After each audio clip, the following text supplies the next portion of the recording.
Hey, this is just a quick note about our sponsor, Privado, the premier enterprise privacy platform, purpose-built to bridge the gap between privacy and engineering. Its privacy code scanning solution embeds privacy compliance and governance into the product development lifecycle and empowers privacy and security teams with unparalleled visibility of sensitive data flows and the insights to find and fix privacy vulnerabilities. You can leverage Privado's data flows, dynamic data mapping, privacy assessment automation, and real-time visibility of privacy issues. Enter the era of proactive privacy and transform privacy from business blocker to business enabler. To learn more, go to privado.ai. The problem lies in the fact that because everybody, all humans, are going to react in the same way, well, then it makes us predictable, and then it makes us manipulable. So that's how dark patterns were created in a way. It's a manipulation of our cognitive biases. It's playing on these human weaknesses to make us do things without realizing or even against our interests. Hello, I am Deborah J. Farber. Welcome to the Shifting Privacy Left podcast, where we talk about embedding privacy by design and default into the engineering function to prevent privacy harms to humans and to prevent dystopia.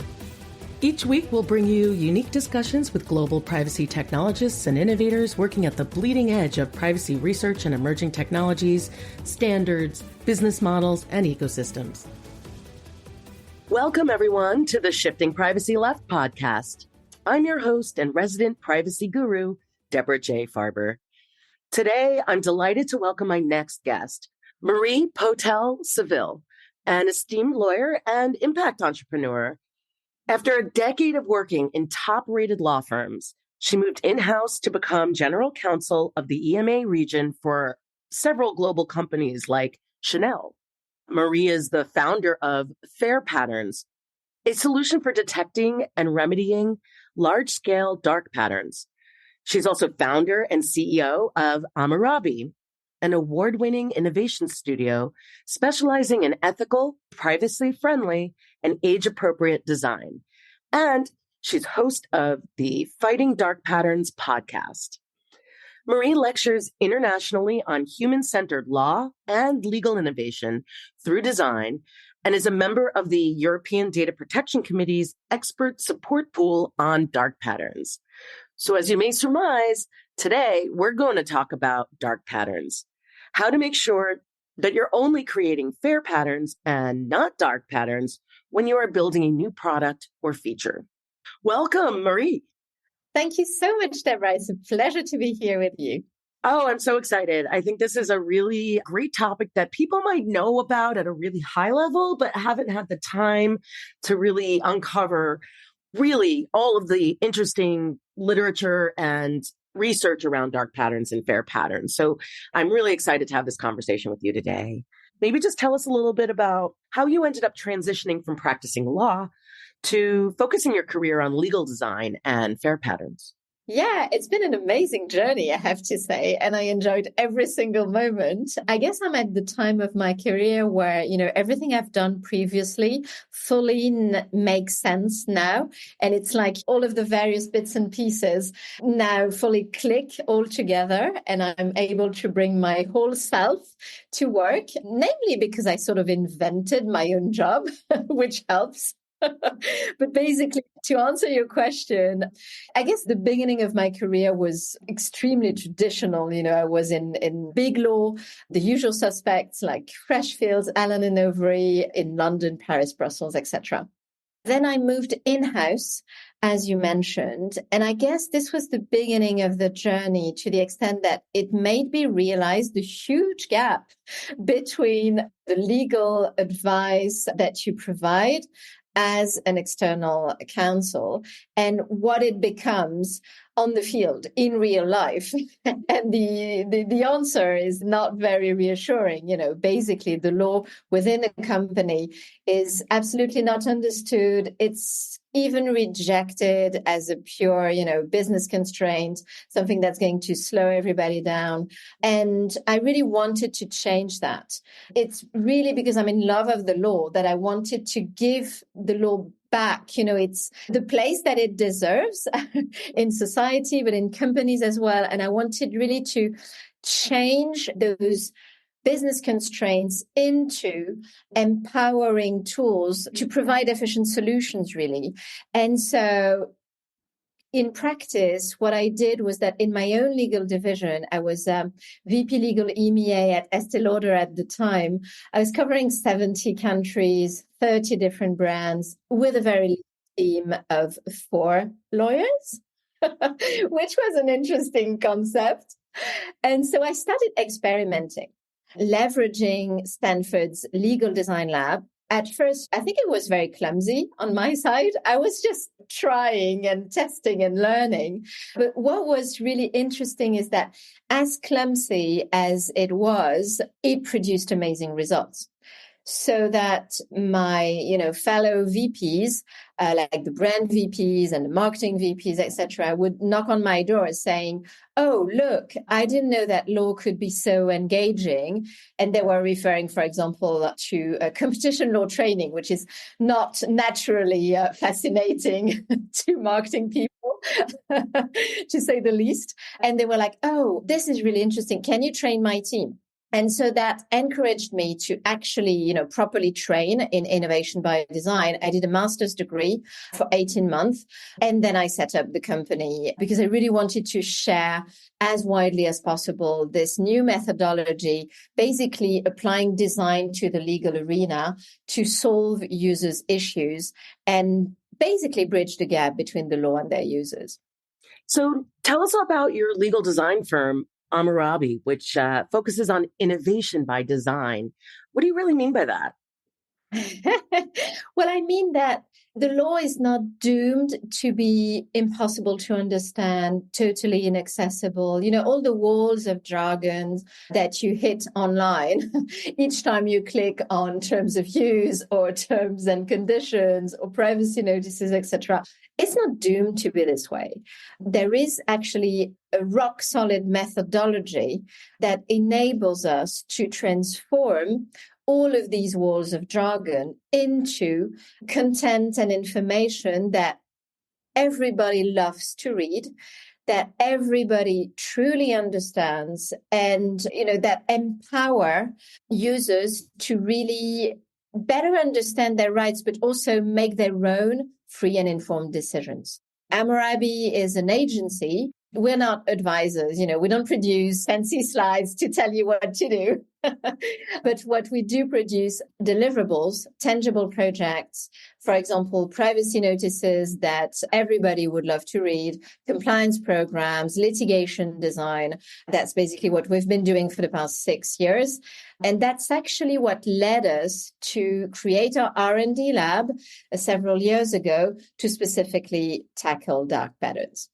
That's really exciting. What exactly are dark patterns? I think it makes sense to define that before we go any further. And I'm sure there's several different definitions, but how would you sum it up for the audience today in our discussion? Of course. So basically, a dark pattern is an interface that deceives you or that manipulates you to make you do something you didn't mean to do, and that could even be against your interests.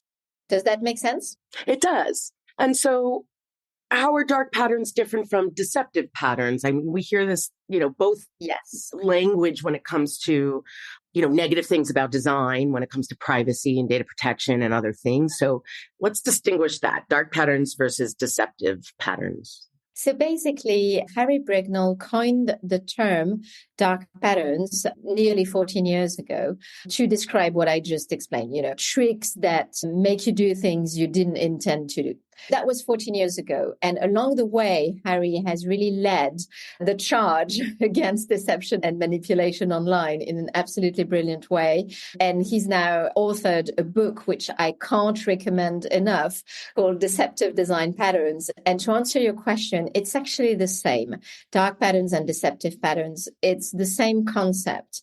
Simply, Harry, with whom we have the pleasure to collaborate, by the way, Harry was conscious of the fact that the term dark pattern could potentially be misinterpreted as associating dark, with something negative. And so to avoid any possible misunderstanding, he had this term evolve into deceptive patterns.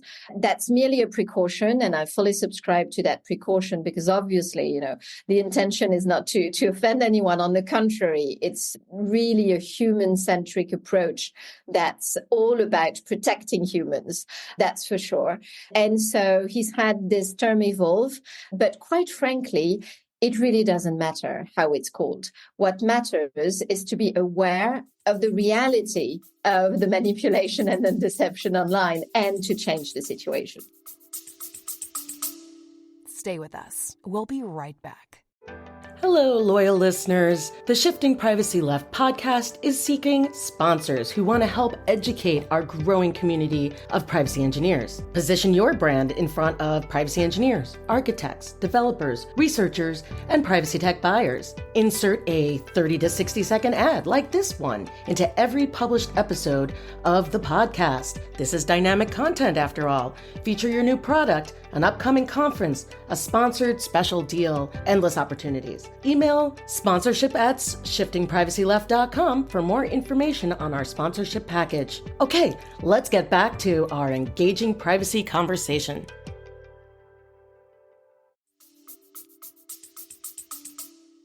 Great. That's really helpful. I think now would be a great time to talk about your project, FairPatterns, which anyone here, you could access it by going to FairPatterns.com. You not only created FairPatterns with your team, but validated your work by deploying these patterns on a project with King Games. So that's the maker of Candy Crush Saga. I think everybody pretty much knows that game. And that won you the IAPP Award for Most Innovative Project, which is so exciting. Congratulations.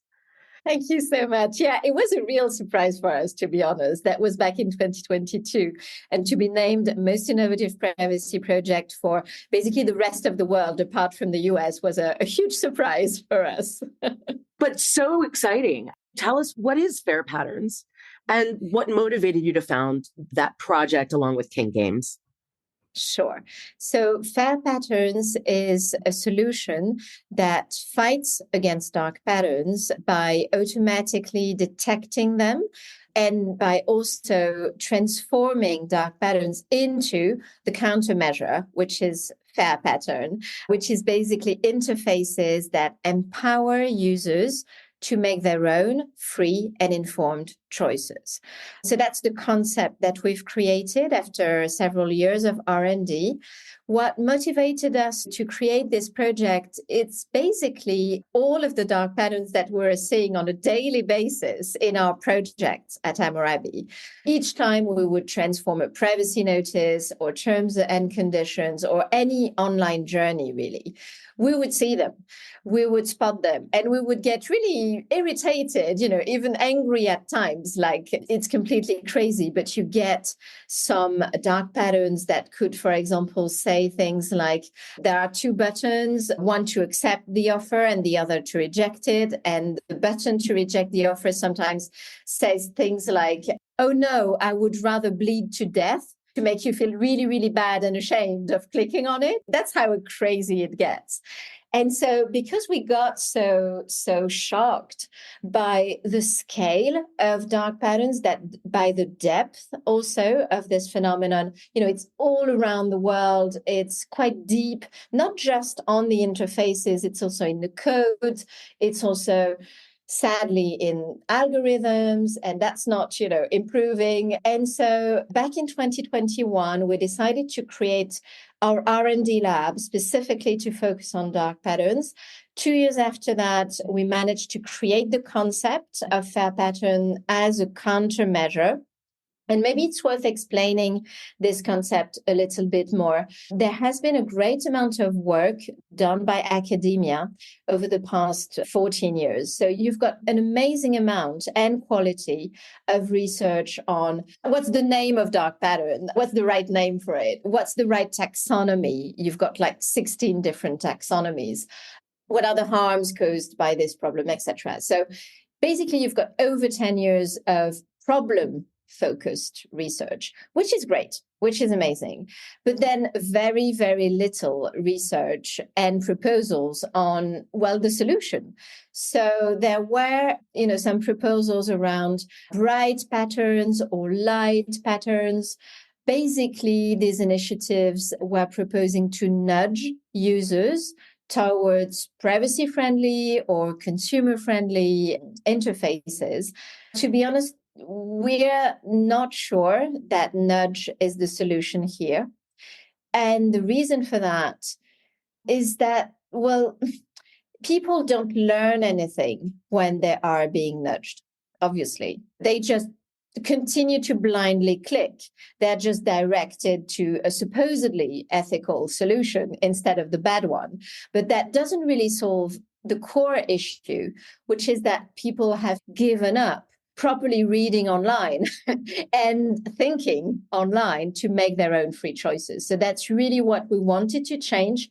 And the whole concept of FairPatterns is to empower users to even maybe take the 2 or 3 seconds that they need to think about it and to really make the choice that's meaningful and beneficial for them. Does that make sense at all? It definitely makes sense. It just highlights something I've been feeling for pretty much a lot of my career. Like, why am I so excited about privacy and data protection? Like, why is that my jam, like, why am I so obsessed with this space? Right. And a lot of it for me, and I think for just generally, comes down to it's a subset of agency.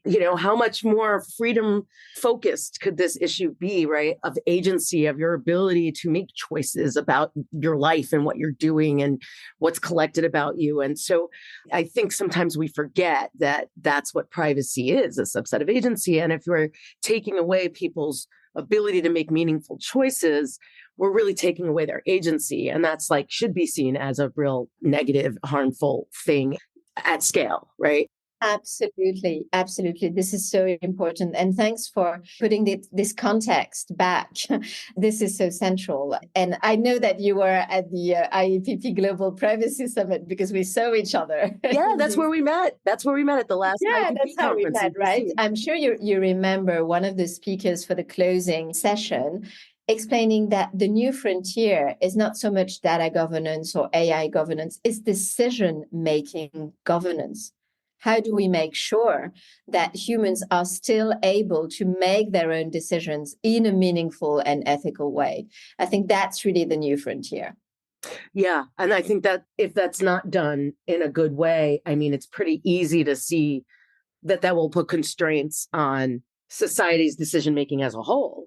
Of course, still individual decision-making, but then we're steered by big tech or other forces rather than our own individual choices. So yes, I think that is kind of a great way to end the conference on those notes and taking that home to stew on, marinate on. Exactly.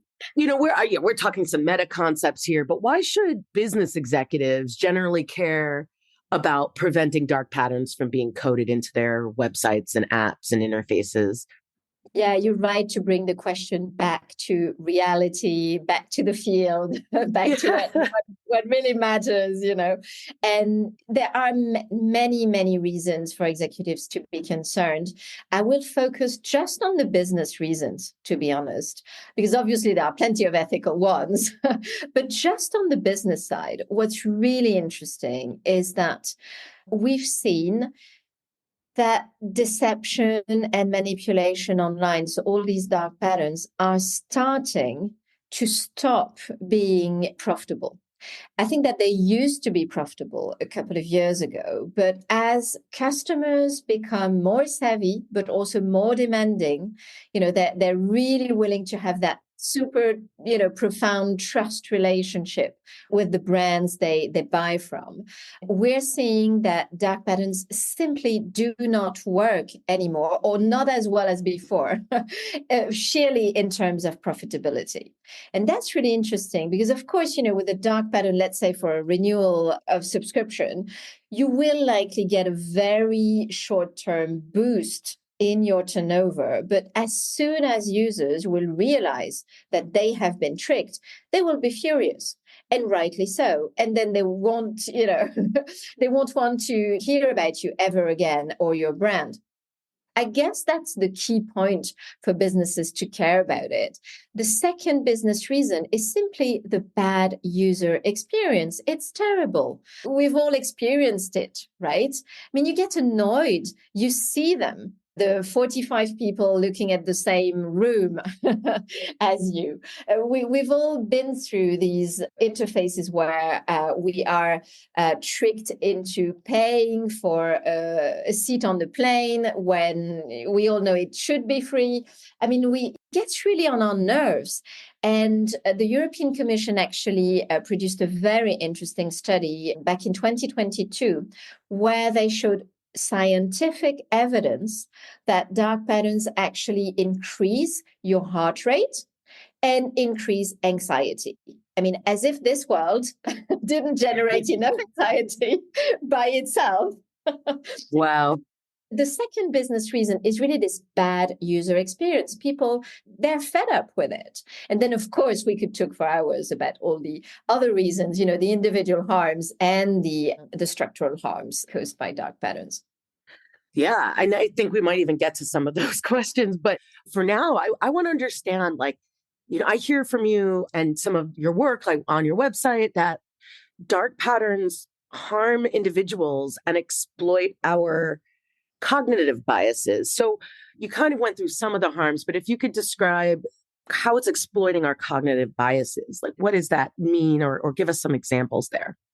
Sure, absolutely. Perhaps it's useful for your audience, Deborah, to briefly explain what cognitive biases are. Yeah. This all stems from Kahneman's research, who sadly passed away recently, but he's been really an amazing thought leader in neurosciences. He was also a Nobel Prize in economy, but basically, he's the author of Thinking Fast and Slow, which still is the authority book to date. And he very clearly explained and identified first and then explained that our brain is working by two main systems. System one, which is very fast, very efficient, but which relies on a number of cognitive biases precisely to help us, make those decisions or make those choices very, very quickly. And then system two, which is slower, which is also more energy consuming. So the brain doesn't like that. By default, it likes to save the energy. But system two is basically what enables us to solve complex problems, like a math problem. So back to cognitive biases. In system one, the reason why we can act very quickly and be that efficient is that in order to make a choice, we will fall back, we will resort to these cognitive biases, and that's completely, unconscious, obviously.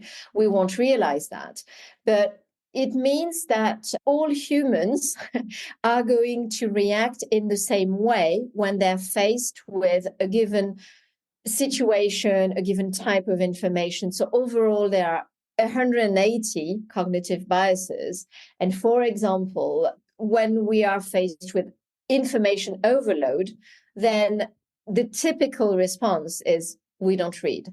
When we are faced with a risk of loss, there's the loss aversion bias, which makes us absolutely try to avoid this loss when we are faced with an information that is framed in a specific way. Well, the cognitive bias associated with that means that we stick to that frame and we are less likely to challenge the first information that we got. I could go like that, for a long time, but that's basically what cognitive biases are. And the problem with that, well, first of all, we can't avoid having these cognitive biases. That's part of being human, really. The problem lies in the fact that because everybody, all humans, are going to react in the same way, well, then it makes us predictable and then it makes us manipulable. So that's how dark patterns were created in a way. It's a manipulation of our cognitive biases. It's playing on these human weaknesses to make us do things without realizing or even against our interests. Does that make sense? It does. And it makes me wonder, we use law to address harms to people, especially in the United States. We have our privacy laws have been around where has there been an actual harm as opposed to rights-based, right? Like it is in the EU. What does the law generally say about dark patterns? Do we have good established laws around the world that address dark patterns, or what is the state of the law today? Great question. So the first thing to say is that it's always been prohibited to manipulate or deceive people. It never was licit in the first place. So even if the term dark pattern was not specifically mentioned in a number of acts and regulations, for sure, manipulating someone, deceiving someone is totally prohibited. So that's the first thing that's really, really important because, for example, in the US, you've got Section 5 of the FTC Act on deceptive practices, which is totally and fully applicable to dark patterns. And that's basically the legal basis that the FTC is using to go after Epic Games for all the dark patterns enshrined in Fortnite, leading to a huge settlement for $500 million, etc. So that's really important. You don't need to have the term dark pattern in any piece of legislation for a dark pattern to be caught in that legislation, which means that, you've got prohibitions, general prohibitions of manipulation and deception in consumer law, obviously, in privacy law as well. Let's just remind everyone here that obviously GDPR, that there's the Article 5 of GDPR with the fairness principle, which is at the core of GDPR. And fairness means that obviously you can't trick anyone to obtain their personal data. That's completely illicit, right? Especially as it really discusses consent, like fairness around the consent. Exactly. And what's interesting is that for the past 2-3 years, we've been seeing new and specific legislation that would specifically target dark patterns. So it comes in addition to all the existing legal framework, which I just described. And for example, in the US, the California Privacy Rights Act defines dark patterns specifically. The FTC staff report that they published in 2022 distinguishes 4 types of dark patterns. In the EU, we've got the Digital Markets Act, the Digital Services Act, and the brand new AI Act, which also provides specific definitions of dark patterns and specific prohibitions. So basically, what it means is that the legal net is getting tighter and tighter. And so there are now multiple legal bases around the world that make dark patterns totally and utterly illicit. That's fascinating. It'll be interesting to see how quickly companies are ready to adapt to this growing net of laws around dark pattern as enforcement begins and what that'll look like. And I know we could probably talk about that for like half a day as well. So first I want to take the conversation really broad to talk about like structural risks and our economies and such. And then I want the audience to know, well, we are going to get very specific as to what do we mean about dark patterns, and then how do we create countermeasures? What are the countermeasures to create fair patterns? But first, I want to really bring it to the societal impact. How do dark patterns create structural risks for our economies and then ultimately our democratic models? How do they impact competition and trust in brands and the overall market and such? That's such an important question. This has been studied by many regulators. So we've got studies by the OECD, for example, and many other regulators like the Competition and Markets Authority in the UK, the European Commission. And basically, they all say the same, is that ultimately, dark patterns do affect competition, mostly because, well, if consumers are prevented from changing suppliers because they are, either caught in subscriptions that they can never cancel, or because they are prevented from objectively comparing prices, which is another type of dark patterns. If consumers do not have transparent, objective information online, then, which is another dark pattern, then they're not able to make the best decisions for them. And so definitely it affects competition. Also because dark patterns can and are used to collect ever more personal data, which can give large groups a decisive competitive advantage, or which could even strengthen a dominant position.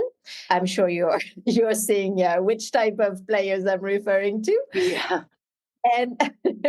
And that creates a true structural risk for the economy. Let's just remind everyone that, the reason why today we still consider, market economy as the best model to date is that it's because it's supposed to bring the best benefits to consumers. And by best benefits, it is understood, lower prices, better quality of services and products, and innovation.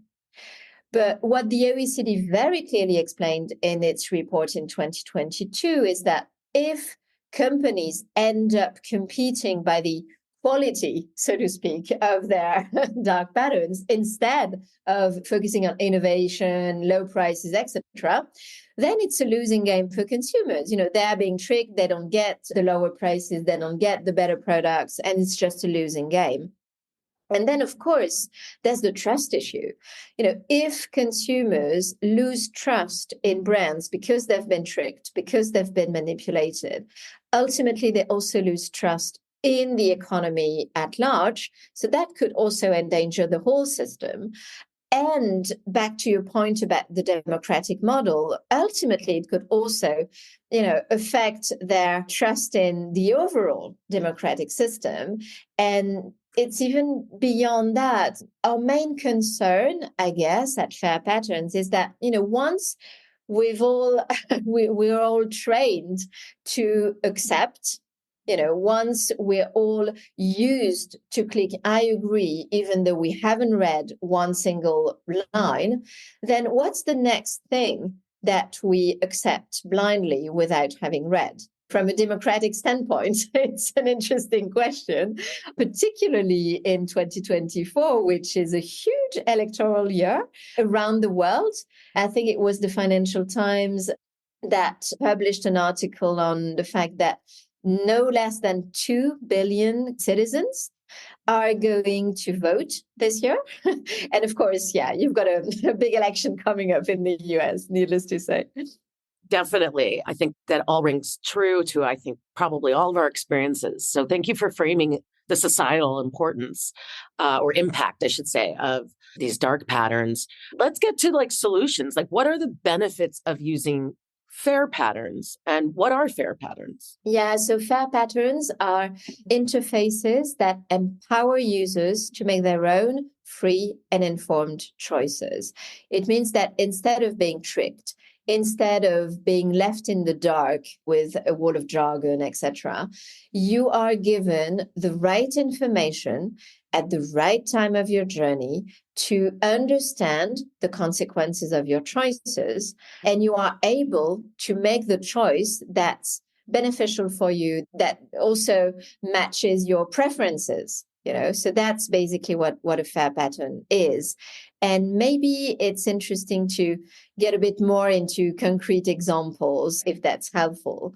So for example, you can have a number of default settings which are harmful. It's the pre-ticked boxes, it's all of that. Well, the countermeasure, the fair pattern to that is simply neutral default, where actually you don't have the pre-ticked box. You're not framed, back to the to the question of cognitive biases. It could be empty boxes. It could be individualized settings that allow the user to choose for each single case. Perhaps as a practical example, we could describe some default setting where you have one single box for several purposes of data processing. Well, first, that's illicit. But second, obviously, you can't decide to what you agree simply because there's one single box. So the fair pattern is simply to have several boxes that are not pre-ticked so that you're not framed. And you can have a granular consent and a distinct decision. So, for example, you could agree to receive the newsletter, but not the promotional offers from the company's partners. Does that make sense at all? Yeah, absolutely. You're not kind of combining all the consent into one thing so that it's like binary. You're giving kind of choices to the individual as to what they want to opt in or out of. Exactly. And, to stick to the privacy dark and fair patterns, very often, as regards the privacy settings, you've got what we call a maze, something that's super difficult to navigate. You have to click like at least 5 times to make the first choice, and then you have to go back to a different page to continue adjusting your privacy settings. And none of that is by chance, obviously. And so the fair pattern that solves this type of situation is simply a seamless path. And it could take many different forms, but it could be a privacy dashboard where, you have all your rights and all your options at a glance on one single screen with buttons, and you can decide, okay, I'm happy to share my name and my email address for that purpose to this company, but not to the third party partners. I'm not happy to share my phone number except for deliveries. I'm perhaps, I want to decide on the information on how I use the services. Well, I'm okay for your company, the one I'm buying from, to use it, but not third-party partners, etc. Basically, it's really good UX. That's what I want to say. It's if you think about it, UX wasn't meant to trick anyone. It was meant to help users do what they intended to do in a quick and easy way. It was never meant to deter them from their own actions to the benefit of some companies. Yeah, that makes a lot of sense, especially when you frame it that way. And I mean, one of the reasons we're talking about this topic on the Shifting Privacy Left podcast is that we want to shift the addressing privacy way earlier on before you ever collect data, right? In the design phase, the development phase, the product, the getting the requirements for the product phase, right? Like well before you even have to think about the life cycle of data, shift into kind of earlier in the decision making and make sure you've got good privacy. So privacy design and privacy UX is a huge component of that. So it's like perfect conversation for today and for this show and for this audience. So what I'd like to do now is your FairPatterns project has identified, they came up with 7 categories of dark patterns with, I believe it was 16, different dark patterns that fit in those 7 categories. And then you could go to the fairpatterns.com and see that for each category, there is a definition. What are the main cognitive biases that are manipulated through that dark pattern? And then the main risks, to individuals. But I'd rather focus on today in our conversation. I'd like to go through each of those 7 categories and talk about what are the fair pattern countermeasures. As I walk through those, does that make sense to you? Sure. So I think you already talked about the first one, this sense of a maze where you're tricking the user and they have to go through, seems like a endless number of clicks until they're able to actually effectuate what it is they want to do, maybe opt out, cancel something, whatever. And you mentioned that the seamless path is the countermeasure, the fair pattern to use instead. So let's go to the second one, which is called harmful default. What is that and what are the countermeasures there? Yeah, so the harmful default, is this pre-ticked box that could also combine several purposes. And so you couldn't decide, whether you agree to one purpose, but not to the other. And so the countermeasure is this neutral default with the granularity of choice, basically. So you can decide for each different purpose what you agree with and what you disagree to. The third category is misleading or obstructing language. By the way we call dark patterns really doesn't matter, at least not to us. What really matters is the solution. And so the solution to misleading or obstructing language is simply plain and empowering language. And you know what, Deborah? Spoiler alert to your audience. It is totally possible to explain privacy with plain language. It doesn't have to be, obscure, full of legalese. Absolutely not. We do that for a living, and plain and empowering language means that anyone without a legal background, without being a specialist in privacy, very easily finds the information they need, that they understand it upon first reading. That's very important. And that they also understand the consequences of their choices. So that could be, very short and clear sentences, obviously, a neutral tone of voice also to avoid any emotion manipulation. But that's also sometimes about adding some information precisely to empower users to understand the consequences of their choices. Then we've got the category that we call distorted UX, and the fair pattern to that is fair UX. So this one is really common sense, I would like to say. A distorted UX would be basically trapping users through the visual interface.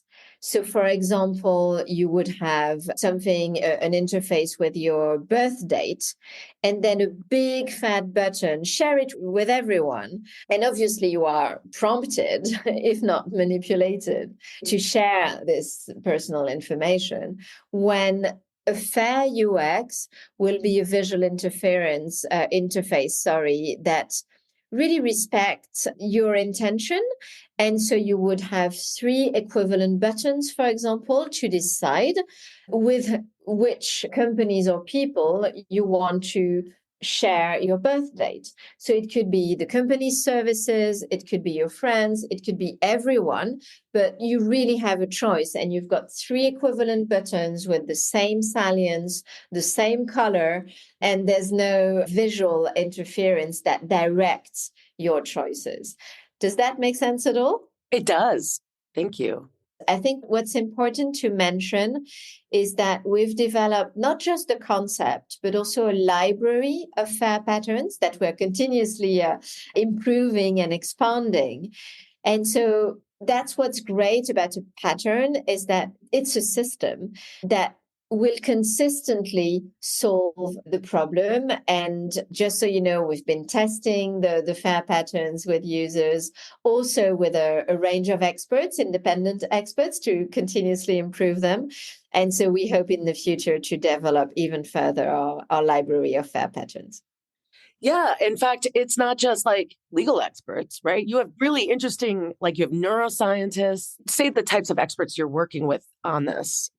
That's a great question. So obviously, this is a multidisciplinary collaboration where we've got obviously UX strategists, so UX designers, but also neuroscientists. This is absolutely critical given the cognitive biases at stake. We've got plain language experts working with us within the team, obviously legal experts, privacy experts. And last year, we decided to have our concept and the library of FairPatterns audited or examined by 10 independent experts in the various fields that I mentioned, including psychology, so that they would give, their honest, objective opinion about what works, what should be improved. And that was an amazing experience. And that pushed us even further. That's awesome. And just to close the loop, the last three dark patterns and countermeasures are more than intended is the dark pattern, and the countermeasure is free action. And you can learn about all these on the website. The sixth one is push and pressure. And then the countermeasure would be non-intrusive information. And then the last is the dark pattern would be missing information, and the countermeasure would be adequate information. Again, you could find more information on fairpatterns.com. I'm also going to ask in a little bit where else people can learn about this.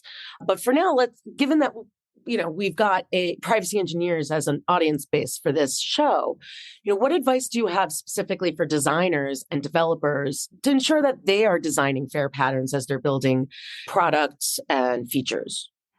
Sure. This is a very, very important point because everything, goes to practice and practical solutions. So our advice for designers is basically to go through a series of short and simple questions. This is a framework that we've developed with Harry Brignall. So he joined us in January, which is amazing. And together, Harry and I, we've developed this fairly simple framework that we called Does My Design Contain Harmful Choice Architecture?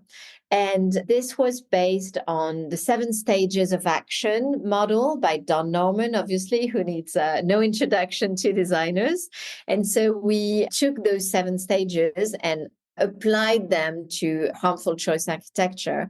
And basically, for when you start the product design phase, you have the perception, then the comprehension, then a number of steps. And what we advise designers to do is at each of these steps, ask themselves 5 simple questions at each of the stages of the user experience. The first question is autonomy. Does my design allow users to make decisions based on their preferences? The second question is agency. Back to your point, Deborah. Does my design allow users to take the actions they want easily without coercion? The third question is transparency. Does my design provide sufficient, objective, accessible information in plain language for users to make informed decisions? The fourth question is honesty. Does my design contain misleading information or omissions that could induce false beliefs? And the fifth question, which is probably my favorite, is fairness. Is my design likely to cause an outcome that's favorable to the business, but detrimental to the users? And so with these 5 fairly simple questions, we actually catch most of the legislative and regulatory framework. It seems quite simple when I say it like that, but this is actually the result of tons of legal research to make sure that we catch GDPR, all privacy laws, currently tackling dark patterns, etc. So we hope that's helpful to designers. That is really helpful. And I think you framed it really well for why designers and developers should care. Those personas, the designers and the developers, they a lot of the times are going to be driven by executive and marketing's desire to boost sales through these interfaces, right? But we want to do that without dark patterns. So how can companies boost sales with fair patterns? Well, the great news is that we've been working hard with economists and we've been studying plenty of econometrics studies. And the good news is that fair patterns produce better results than dark patterns after 6 months. It's true that for a very short amount of time, dark patterns might be more profitable, but that's really only 2 or 3 months. But then the curve really changes as soon as 6 months afterwards, when fair patterns are actually as efficient economically as dark patterns. And then after 6 months, they become more profitable. We've been seeing that in the media sector, for example, where subscription-based models clearly show that a fair pattern is going to be more efficient simply because people actually don't want to subscribe or subscribe less when they suspect a dark pattern. So they will just refrain from subscribing. And when there's a fair pattern, they are more inclined to subscribe because they know they won't be tricked. And so that makes trust and the customer lifetime value that derives from trust, that makes fair patterns way more profitable, not just in the middle term, but obviously in the longer term, because it's also boosting the value of your brand instead of damaging it. That's really compelling data. I would love for you after this call, if you could send me the base The study for sources. that. Yeah, of course. Let's get this in the hands of, those who are designing the UX and UI and developing new products and features so that they could push back against marketing teams and executives that are trying to push them into creating dark patterns. And then if you can have these compelling metrics that, hey, we could boost sales better with FairPatterns, I think that could really do a lot of good for, society as a whole, but first to push back on management with what is ethical, right, and going to make them more money. It's pretty compelling. Sure. Yeah. And then also make sure to share with me that document you were saying that you helped create. The framework. Yes, Yeah, I would love to absolutely. put that in our show notes. So everyone. Sure. So where can our listeners learn more about dark patterns besides you have a wonderful podcast called Fighting Dark Patterns. People should check that out. And then, of course, the FairPatterns website. But in terms of categorizing them and showing how they work and spread and which risks they create and which laws they breach, like where would you direct people to learn more?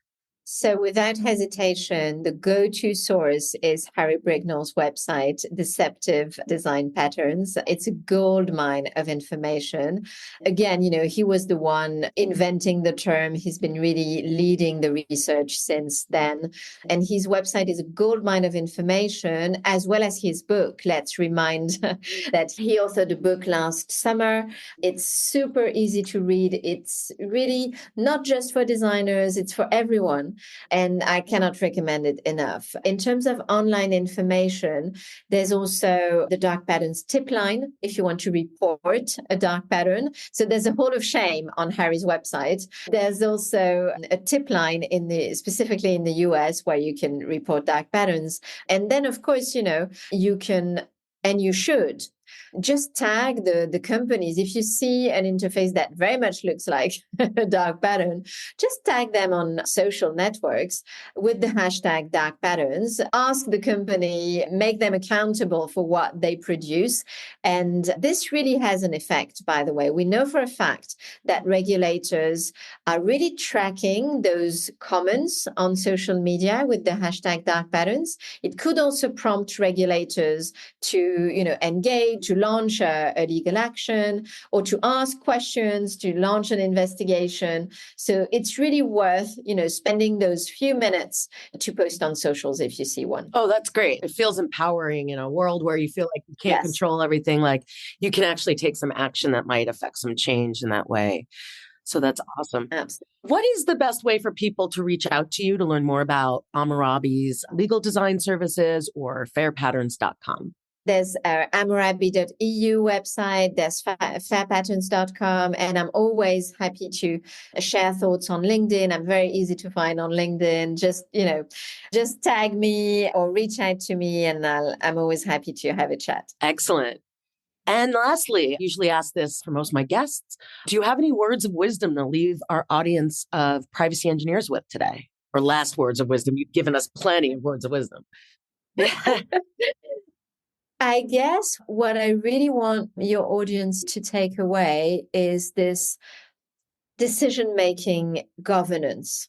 We've been talking a lot about dark patterns in interfaces, but there are also dark patterns in AI, thanks to AI, but also within AI itself, within the algorithms themselves. And this is so critical for privacy. If we are no longer able to make our own decisions, to make meaningful choices for ourselves, it's the end of privacy, simply. And so decision-making governance, that's really what every privacy engineer should be working on. Thank you so much. It's been a really fascinating conversation. Thank you for joining us on the Shifting Privacy Left podcast. Until next Tuesday, everyone, when we'll be back with engaging content and another great guest. Thanks for joining us this week on Shifting Privacy Left. Make sure to visit our website, shiftingprivacyleft.com, where you can subscribe to updates so you'll never miss a show. While you're at it, if you found this episode valuable, go ahead and share it with a friend. And if you're an engineer who cares passionately about privacy, check out Privado, the developer-friendly privacy platform and sponsor of this show. To learn more, go to privado.ai. Be sure to tune in next Tuesday for a new episode. Bye for now.